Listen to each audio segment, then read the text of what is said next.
വാളയാറിലെ ആൾക്കൂട്ട കൊലപാതകം. ഛത്തീസ്ഗഡ് സ്വദേശി രാംനാരായൺ ഭയ്യാർ എന്ന 31കാരനെ മോഷണക്കുറ്റം ആരോപിച്ച് തല്ലിക്കൊന്നു. വിറകമ്പും കമ്പും ഒക്കെ ചേർന്ന് പട്ടിയെ അടിച്ച് കൊല്ലുന്ന പോലെ, പേപ്പട്ടിയെ കൊല്ലുന്ന പോലെ കൊല്ലുകയാണ് കുറേ ആൾക്കാർ. വാളയാറെ കഞ്ചിക്കോട് കിൻഫ്ര പാർക്കിലെ ജോലി അന്വേഷിച്ച് വന്നയാളാണ് ഛത്തീസ്ഗഡ് സ്വദേശി രാം നാരായൺ ഭയ്യാർ. അദ്ദേഹത്തിൻ്റെ ബന്ധു ശശികാന്ത് ബാഗേൽ ഇപ്പോൾ സ്ഥലത്ത് വന്നിരുന്നു. കഴിഞ്ഞ ബുധനാഴ്ചയാണ് ഈ സംഭവം അവിടെ ഉണ്ടായത്. ഇയാൾക്കൊരു ക്രിമിനൽ സ്വഭാവം ഇല്ലാത്ത മനുഷ്യനാണ്. അല്പം മദ്യപിക്കും. 8ഉം 10ഉം പ്രായമുള്ള 2 കുട്ടികളുണ്ട് നാട്ടിൽ. ജോലി അന്വേഷിച്ച് വന്നു. കിൻഫ്ര പാർക്കിലെ ജോലി കഠിനമുള്ളതായതുകൊണ്ട് അദ്ദേഹത്തിനത് കൂലിപ്പണിക്കാരനാണ്. അത് മടങ്ങിപ്പോകാൻ പണവും അധികമില്ല. അങ്ങനെ പോകുന്ന വഴി തെറ്റി നടന്ന് കുറേ ഭാഗത്തേക്ക് വന്ന് വഴിതെറ്റി അട്ടപ്പള്ളം ഭാഗത്തെത്തി. ഇയാളെ മോഷണക്കുറ്റം ആരോപിച്ച് ആൾക്കാർ മർദ്ദിച്ചു. അത് ആൾക്കൂട്ട കൊലയായിട്ട് മാറി.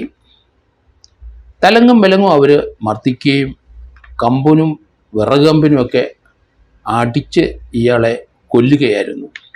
ദേഹം മുഴുവൻ പരിക്കാണ് ആ മനുഷ്യൻ്റെ. മരണത്തിന് ശേഷവും അയാളെ പട്ടിയെ തല്ലുന്ന പോലെ തല്ലി എന്നാണ് പോസ്റ്റ്മോർട്ടം ചെയ്ത ഡോക്ടർ പറയുന്നത്.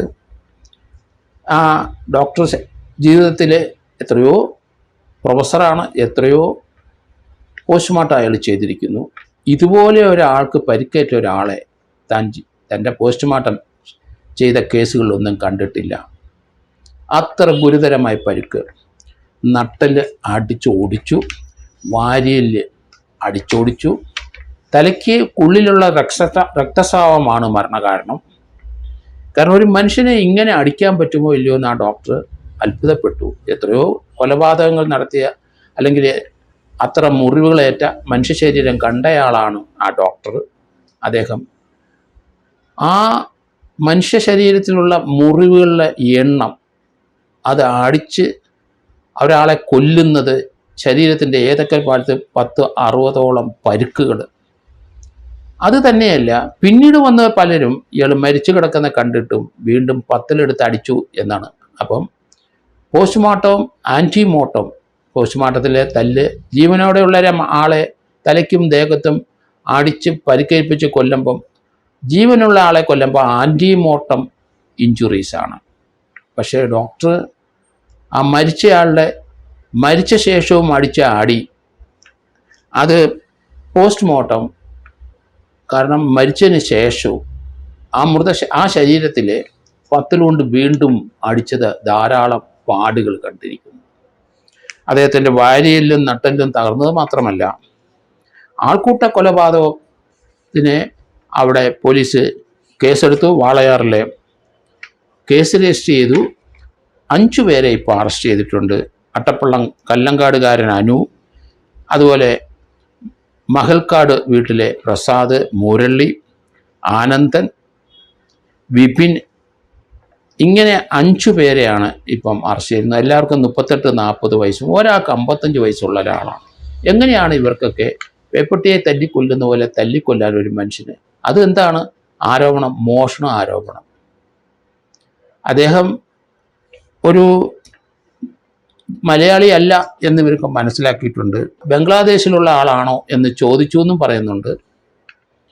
എന്തായാലും ഏത് മനുഷ്യനായും മനുഷ്യജീവിയെ ഇതുപോലെ തല്ലിക്കൊല്ലുന്നത് നമ്മൾ കേരളത്തിലെ വളരെ വിരളമാണ്. ആൾക്കൂട്ട കൊലപാതകം നോർത്ത് ഇന്ത്യയിലൊക്കെ പല സ്ഥലത്തും നമ്മൾ കാണുന്നുണ്ട്. പക്ഷേ സാംസ്കാരിക നിലവാരം ഉയർന്നതെന്ന് കരുതുന്ന 100% വിദ്യാഭ്യാസം ഉള്ള നമ്മുടെ സംസ്ഥാനത്ത് എങ്ങനെയാണ് ഇങ്ങനെ പ്രവർത്തിക്കുന്നതെന്ന് മനസ്സിലാകുന്നില്ല. അത്ര ക്രൂരമായ ആളെ മർദ്ദിച്ച് കൊന്നതിന് ശേഷവും തല്ലുക, അതൊന്നും സാധാരണമായ ഒരു സംഭവമല്ല. അതെങ്ങും കാണപ്പെടുന്ന സംഭവമല്ല. മരിച്ചു കഴിഞ്ഞാൽ ആൾക്കാർ അവിടുന്ന് ഓടി രക്ഷപ്പെടും, അല്ലെ ഇട്ടിട്ട് പോകും. പക്ഷെ വീണ്ടും വരുന്നവർ അയാളെ തല്ലുക എന്ന് പറഞ്ഞാൽ, ആ മൃതശരീരം വീണ്ടും വീണ്ടും അടിക്കുക എന്ന് പറഞ്ഞാൽ, ഡോക്ടറെ തന്നെ അദ്ദേഹം തന്നെ ആ പോസ്റ്റ്മോർട്ടം സമയത്ത് വിതുമ്പിപ്പോയി. കാരണം ഇങ്ങനെ മനുഷ്യനെ കൊല്ലാൻ പറ്റുമോ എന്നാണ്. രാംനാരായൺ ഭയ്യാർ എന്ന ഒന്നുകാരൻ്റെ അനുഭവം. കേരളത്തിൽ അവർ ജോലി തേടി വന്നതാണ്. തൻ്റെ 8ഉം 10ഉം വയസ്സുള്ള കുട്ടികൾക്ക് അവർക്ക് ആഹാരം എത്തിക്കാൻ വേണ്ടിയിട്ട് ഇവിടെ ജോലിക്ക് വന്നു. ജോലിയൊന്നും ലഭിച്ചില്ല. വാളയാറിലെ കഞ്ചിക്കോട്ട് കെൻഫ്ര പാർക്കിൻ്റെ അവിടെ വന്നപ്പം ആ ജോലികളൊന്നും തനിക്ക് അത്ര ചെയ്തു കൊണ്ടുവരാൻ കഴിയില്ല എന്ന് തോന്നിയപ്പോൾ നാട്ടിലേക്ക് മടങ്ങാനുള്ള ശ്രമത്തിലാണ് അദ്ദേഹം അവിടെ നിന്ന് നടന്നു പോയത്. നടന്നു പോയ സ്ഥലത്താണ് അട്ടപ്പള്ളത്തെത്തി അവിടെ മോഷണം നടത്തി എന്നുള്ള രീതിയിൽ ആരോപിച്ച് അയാളെ തല്ലിക്കൊന്നത്. നമുക്ക് ഇതുപോലെയുള്ള സംഭവങ്ങൾ പാലക്കാട് ഇതിനു മുമ്പ് ഉണ്ടായിട്ടുണ്ടല്ലോ. ആദിവാസി മേഖലയിൽ താമസം മധുവിൻ്റെ ആൾക്കൂട്ട കൊലപാതകം. നമുക്കത് മറക്കാൻ ഒക്കില്ല. മധു എന്ന മനുഷ്യനെ അദ്ദേഹത്തിൻ്റെ കയ്യിലിരിക്കുന്ന ഫുഡ് പദാർത്ഥങ്ങളുമായിട്ട് ആ കൈ വെച്ച് അദ്ദേഹത്തിനെ കെട്ടി നിർത്തിയിരിക്കുന്ന രംഗം മനസ്സിൽ നിന്ന് നമുക്ക് മാറിപ്പോവില്ല. മനുഷ്യനല്ലേ അവർ ആഹാര സാധനം മോഷ്ടിച്ചു എന്ന് പറഞ്ഞ് ഒരാളെ തല്ലിക്കൊല്ലാമോ? അത് തീർച്ചയായിട്ടും മനുഷ്യത്വരഹിതമായി പ്രവൃത്തി എങ്ങനെ മനസ്സിൽ വരുന്നു? ആഹാരത്തിന് വേണ്ടിയില്ലേ എല്ലാവരും ശ്രമിക്കുന്നത്, എല്ലാവരും ജോലി ചെയ്യുന്നത്? പട്ടിണി കിടക്കുന്ന ഒരാഹാരം മോഷ്ടിച്ചാൽ അതൊരു കുറ്റമായിട്ട് കണക്കാക്കാൻ പറ്റുമോ? കാരണം മനുഷ്യൻ്റെ മനസ്സ് എങ്ങനെ മാറുന്നു? കേരളത്തിലുള്ളവർ ക്രൂരമായ സ്വഭാവത്തോടു കൂടിയ ധാരാളം ആൾക്കാർ മലയാളികളുടെ ഇടയിലുണ്ട്. നമ്മൾ കാണുന്നുണ്ടല്ലോ. ഓരോരോ സ്ഥലത്ത് തൊഴിൽ പ്രശ്നം ഉണ്ടാകുമ്പോഴും അല്ലാത്ത സമയം മനുഷ്യനെ അങ്ങോട്ടും ഇങ്ങോട്ടും അടിക്കുന്നതൊക്കെ നമ്മൾ കാണുകയാണ്.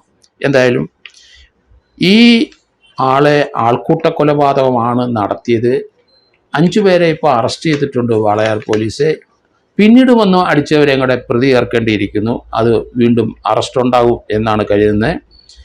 എന്തായാലും അയാളുടെ നട്ടെല്ലൊടിഞ്ഞിട്ടുണ്ട്, അതുപോലെ തന്നെ വാരിയെല്ലും ഒടിഞ്ഞിട്ടുണ്ട്. ഇത്ര ക്രൂരമായ അടിയാണ് അടിച്ചതെന്നാണ് അത് മനസ്സിലാകുന്നത്.